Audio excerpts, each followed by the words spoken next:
ये वाली पत्तियां हैं, इसकी 2 से 3 पत्ती आप ले लो, सुबह के टाइम में पीस करके पानी में मिक्स करके पी लो तो आपका लीवर क्लियर हो जाएगा। और जो फीवर है, खांसी जुकाम है और यहाँ तक कि जितने भी पीलिया है, जॉइंटिस जो बोल देते हैं, वो सब कुछ दूर हो जाता है। शुगर लोगों के लिए तो घना बढ़िया है। शुगर वाले इसको बहुत अच्छे से यूज कर सकते हैं। सोराइसिस है, जिसको सोराइसिस वाले पानी में उबाल करके पी लें या पानी में भिगो करके पिए। ओनली 10 रुपये में अपने यहाँ प्लांट्स ये मिलता है। और ये देखो, ये ओनली 250 ग्राम 200 ग्राम मिट्टी में एक छोटे से पैकेट में मैंने इसको उगाया है। यहाँ पे गड्ढा किया और इसको अंदर डाला और ऐसे मिट्टी से कवर कर दिया। Hello guys, welcome back to a new video. तो दोस्तों, आज आया हूँ मैं पतंजलि हर्बल गार्डन में और यहाँ पे आज आपको मैं दिखाने वाला हूँ काल मेघ का पौधा, जो कि एक बहुत ही ज़्यादा बढ़िया मेडिसिनल प्लांट है और ये काफ़ी सारी स्किन डिजीज़ और लिवर डिजीज़ में काम आता है। इसके अलावा इस पौधे के बारे में कंप्लीट जानकारी आज हमको देने वाले हैं सत्येंद्र भैया, जो यहाँ पे सभी प्लांट्स की टेक केयर करते हैं। तो चलिए मिलते हैं उनसे और लेते हैं इस पौधे के बारे में काफ़ी सारी इन्फॉर्मेशन। नमस्कार दोस्तों, मैं सत्येंद्र कुमार हर्बल गार्डन पतंजलि योगपीठ से। आज मैं आपको बताने जा रहा हूँ, एक पौधा है कालमेघ।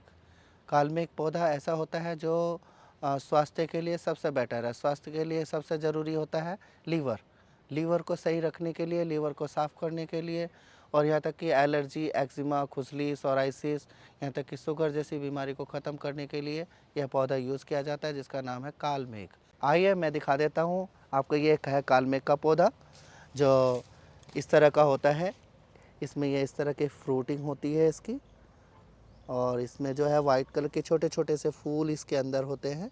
ये फ्लावरिंग हो रखी है, इसमें छोटे छोटे फ्लावरिंग हैं, ठीक है जी। और इसका जो सबसे बढ़िया बेनिफिट होता है कि इसका पूरा पौधा यूज़ कर लिया जाता है। जड़ से लेकर इसकी पत्ती, तना, पूरा पौधा यूज़ किया जाता है। जैसे हम इसकी पत्तियों को भी यूज़ कर सकते हैं, इसकी जड़ को भी यूज़ कर सकते हैं, इसके फ्रूट, यानी कि पूरा पंचांग इसका यूज़ किया जाता है। तो इसके लिए पत्तों को इसकी जो खाने की जो विधि है, कैसे खाएंगे, कब खाएंगे, ये खाली पेट ही सबसे बेटर रहता है।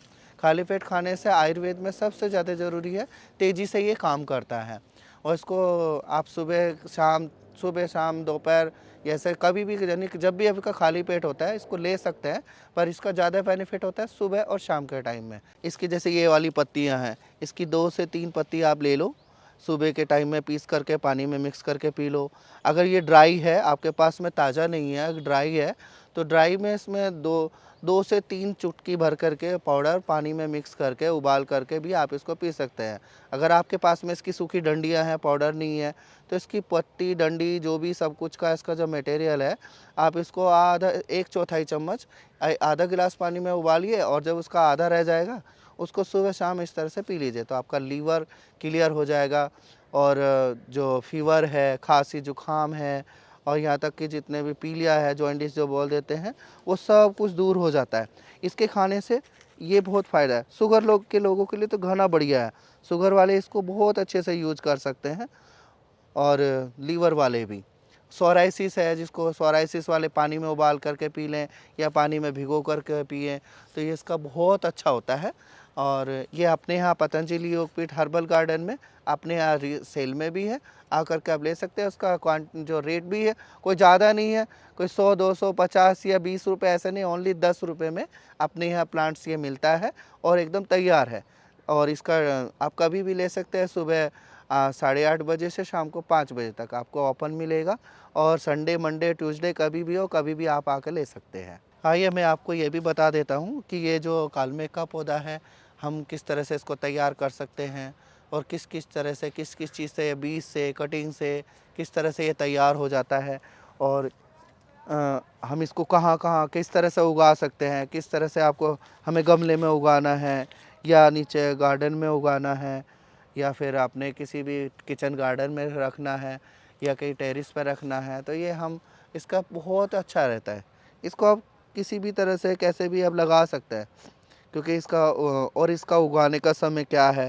दरअसल ये सर्दियों में आजकल इसका फ्लावरिंग हो करके फिर इसमें सीड आ जाते हैं। अभी अगला महीना ये दिसंबर का ये स्टार्ट हो गया है, तो दिसंबर में इसकी जो फ्लावरिंग हो करके, फ्लावरिंग भी रहती है और इसमें ये ऐसे सीड भी होते हैं। ये इसका ऐसा ऐसा सीड होता है चपटा लंबा लंबा, और इसको है ना अच्छी तरह से ये मैं और दिखाता हूँ इसके बीज में। इसमें काफ़ी मेरे इसमें बीज लगे हुए हैं।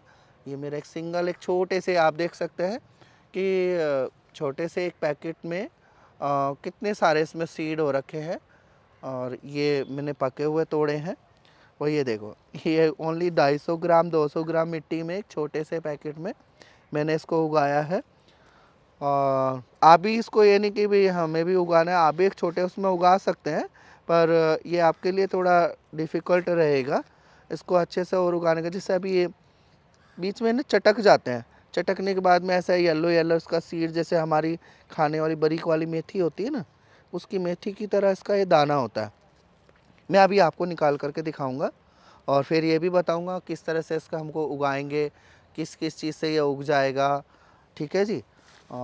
ये देखिए, ये मेरे पास सीड है, मैंने अभी ये सीड निकाला है ताज़ा ताज़ा, और इसको इस तरह से, ये दरअसल वैसे जब धूप तेज़ लगती है पक जाता है तो ये चटक जाता है, और चटकने के बाद में इसके अंदर से सीड निकल जाते हैं। थोड़ा सा लेट हो रहा है, एक सेकंड, ये मैं निकाल रहा हूँ इसको। दरअसल अभी थोड़ा सा पका नहीं है, जो पूरा ड्राई हो जाता है, ड्राई होने पे अपना आप यहाँ से मुंह की इसका खुल जाते हैं, और खुलने के बाद में इसमें से सीड ऐसे निकल जाता है। देखिए मैंने ये सीड निकाल दिए हैं। आप देख रहे हैं जैसे मेथी होती है, मेथी दाना, सेम ऐसे ही ये बारीक वाली मेथी होती है जो हम लोग भाजी वगैरह बना के भी खाते हैं। ये वाली है, ये इसके सीड हो गए काल मेघ के। इसको निकाल लेते हैं। निकालने के बाद में ये पूरा ड्राई हो जाता है, हम लोग इसको बिल्कुल सुखा लेते हैं।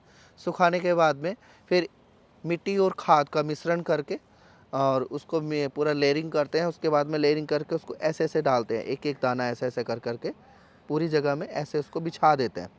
और फिर उसको हल्के हल्के, जितना वजन बीज का होता है इतने ही वजन मिट्टी उसके ऊपर डालते हैं हल्की हल्की, और उसके ऊपर पानी का स्प्रे मार देते हैं। और ये लगभग 1 हफ्ते के अंदर निकलना स्टार्ट हो जाता है।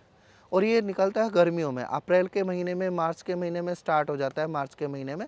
और अप्रैल मई जून जुलाई अगस्त सितंबर अक्टूबर नवंबर दिसंबर जनवरी तक खूब बढ़िया, यानी जनवरी में जा कर के ये पूरा ड्राई हो जाता है, पूरा पौधा एकदम सूख जाएगा, ऊपर से पूरी पत्ती गिरा देगा, पूरे फल की बीज सारे नीचे गिर जाएंगे, और अगले समय के लिए तैयार होने के लिए हो जाता है। इसीलिए इसका बीज कलेक्ट करते हैं टाइम से पहले, जैसे दिसंबर के लास्ट वीक में इसको हम कटाई कर लेंगे, हमें इसका बीज मिल जाएगा। और इसका मैंने बताया था आपको उगाने का तरीका, कैसे हम उगाएंगे, हम आपको बता देते हैं इसका उगाने का सबसे बढ़िया और आसान तरीका। जैसा हम लोग बीज को बोते हैं, मार्च अप्रैल के महीने में बोएंगे, फिर जा कर के वो थोड़ा थोड़ा उगेंगे, तो उसमें टाइम लगता है। तो इसलिए अगर आपके पास में ऑलरेडी पहले से पौधा तैयार है तो हम इसको कटिंग करके भी लगा सकते हैं। और इसका कटिंग करने का ये नहीं कि हम ये हार्डली कटिंग इसको लगाएंगे तो ये हो जाएगी, नहीं, ये तो सूख जाएगी। इसमें क्या होता है, एकदम सॉफ्ट नई जो कॉल निकलती है, जैसे नई पौधे में नई डंडी निकल रही है, उसको हम अगर लगाते हैं और डायरेक्टली मिट्टी में भी, बालू रेत में भी इसको हम लगा सकते हैं। यानी कि उसमें हमें खाद डालेंगे या कोई पेस्टिसाइड या एंटीसाइड कुछ ऐसा डालेंगे जो स्प्रे गले ना सड़े ना, हम ऐसा कुछ नहीं डालते हैं। सीधी सीधी इसके ऊपर से कटिंग करते हैं। जैसे मान लिया कि इसकी नई कटिंग मैं आपको दिखा देता हूँ। जैसे ये है, ये नया नया निकल रहा है, यहाँ से कटिंग करेंगे, इतना कटिंग होती है, ये साइड में से ये इसको हटा देंगे और ये हटा देंगे, बाकी के नीचे का ये इसका ये डांट रह जाती है, ये वाला हिस्सा इसका नीचे इतना अंदर चला जाता है।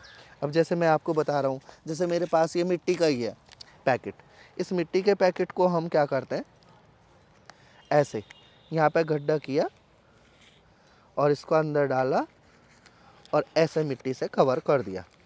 और ये आपका जो है, जो सीड से 1 हफ्ते में जर्मिनेट होता है, ये सीड से ही इसके कटिंग करने से 1 हफ्ते में इतना बड़ा पौधा आपका तैयार हो जाएगा। ये इसका अच्छा तरीका होता है। लेकिन पहले तो आपको सीड ही लगाना पड़ेगा। सीड लगा करके जो आप मान लिया आपके पास 10-20 सीड भी आए हैं और उसमें से 10-20 में से 2, 4, 5 भी उग गए, तो बरसात के टाइम में जब आप इसको लगाओगे तो हर तोड़ तोड़ के इतना लगाओगे कि जितना भी आप चाहोगे उतने ये पौधे इसके तैयार हो जाएंगे। तो दोस्तों मुझे उम्मीद है आपको कालमेघ पौधे के बारे में दी गई ये जानकारी अच्छी लगी होगी। अगर आपको भी किसी भी तरह की स्किन डिजीज़ है या फिर लिवर डिजीज़ है तो आप इस पौधे को पतंजलि हर्बल गार्डन में आके ले सकते हैं और इनके पास आपको और भी काफ़ी सारे मेडिसिनल प्लांट्स मिल जाएंगे जो आपके काफ़ी सारी और प्रॉब्लम्स में काम आएंगे। तो दोस्तों अब मैं मिलता हूँ आपसे एक नई वीडियो में एक नई जानकारी के साथ। टिल देन आप लोग पेड़ पौधे लगाते रहिए और धरती को हरा भरा बनाए रखिए। जय हिंद, वंदे मातरम।